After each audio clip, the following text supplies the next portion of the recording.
Hey guys, so next up we're taking a look at the Legacy Evolution Cyberverse Universe Shadowstriker. A figure I only own because it was $10 off on eBay.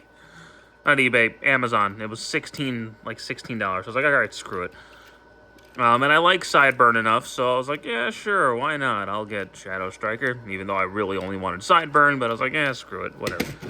So, it's the same mold. This came out first, Sideburn later, but I maintain that this mold was clearly made with Sideburn in mind and not so much Shadowstriker. But it's the same thing. It just rolls fairly decently and it does things. So to transform her, we're gonna pull that back piece off. Pull this up. Now with her, I put this on the right arm, whereas with Sideburn I put it on the left arm because it's more show accurate that way.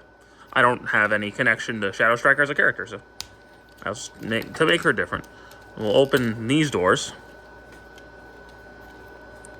pull these up, and then we'll rotate her legs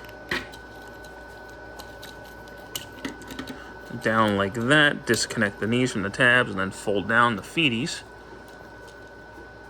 Fold this down, fold these pieces up, fold that down, my dog's shaking the camera, and then rotate all of that back and then straighten out the shield, pop it off the friction joint, and there you go, Shadowstriker in her robot mode, and she looks like a dark Sideburn with a weird head, because this is clearly meant to be Sideburn. But I mean, I like her enough. I much prefer Sideburn, if I'm honest. But she's not bad. Articulation-wise, her head's on a full 360, can look forward and back. Her arms are weird, so like they can go up and down.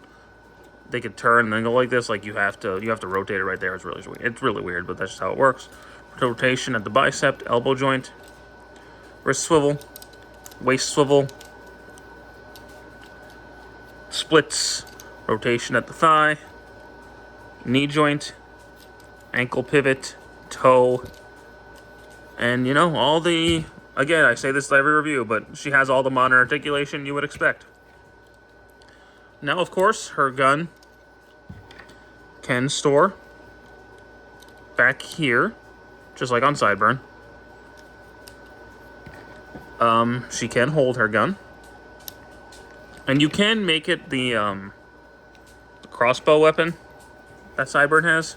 But with her, to make her a little bit different, I just leave this on her arm as, like, more armor. And I just give her the regular gun. So there you go. For this mold in particular, I do think you're better off with Sideburn, because this mold just fits him better, because it's clearly meant to be Sideburn. I feel like Shadowstriker was kind of like the Sentinel Prime and Titan's Returns thing, where they sold you the remold, repaint first, so you get the new mold, and then you're going to buy the figure it's meant to be anyway. Like, in my opinion, I think Sideburn's better. Not only because I think the mold works better for him, I just think he looks better. I like the color scheme better. I like his head better. I just think the mold fits Sideburn quite a bit more than Shadowstriker. But, you know, take your pick. Like I said, I'd go with Sideburn, but, you know, you do what you want. But that's been my look at Legacy Evolution Shadowstriker. Thank you guys so much for watching this video. I do hope you enjoyed it, and stick around for more. Take care.